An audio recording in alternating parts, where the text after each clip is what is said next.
چۆن زۆرترین سوود لە پزیشکی دان وەربگرین. ئەم کاتتان باش بەڕێزە. من دکتۆر ئەحمەد یەحیا پزیشکی دان لە نەخۆشخانەی میهرەبانی ئەمڕۆ باسی ئەوەتان بۆ دەکەم کە چۆن زۆرترین سوود لە پزیشکی دان وەربگرین. زۆر کەس وا دەزانن کە کاری ئێمە تەنها پڕکردنەوە و خاوێنکردنەوەی پووک و دەرهێنان و چاندنەوەی دانە. ئەگەر تۆش پێت وایە کە بە تەنها ئەمانە کاری ئێمەن هەرگیز ئەوە بە تەنها کاری ئێمە نییە کە چارەسەری گرفتەکان بکەین و کۆنتترۆلی ژام بکەین.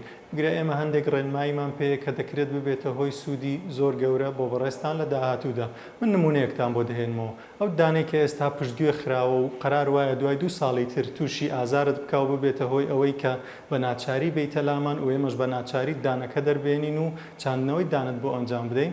لە ئێستادا ئێمە هەندێک ڕێنماییت پێدەدەین کە ئەو دانە خاوێن بکەیەوە و گرنگی پێ بدەیت تاکو تەمەنێکی زیاتر بمێنێتەوە و خزمەتت بکات. بۆیە کاری ئێمە بە تەنها چارەسەری گرفتەکان نییە. ڕاستە ئەوە کاری ئێمەیە، بەڵام لەگەڵ ئەوەشدا کاری ئێمە بەخشینی ڕێنمایی و بەرزکردنەوەی هۆشیاری تاکو ددانەکانتان تەمەنێکی زیاتر بمێنێتەوە. ڕێنماییە سەرەکیەکانش کە زۆر جار دووبارەیان دەکەینەوە شوشتنی دان ڕۆژی 2 جار بەکارهێنانی دا و بە شێوەیەکی بەردەوام و هەروەها سەردانکردنی پزیشکی دان بۆ پشکنینی دانەکانتان 6 مانگ یاخود ساڵی جارێک. و هەروەها دوورکەوتنەوە لەو خواردن و خواردەمەنیانەی کە بڕی شەکری زۆریان تێدایە. بەواتایەکی تر خۆپارێزی باشترە لە چارەسەرکردن. هیوام سەلامەتی هەموو لایەک.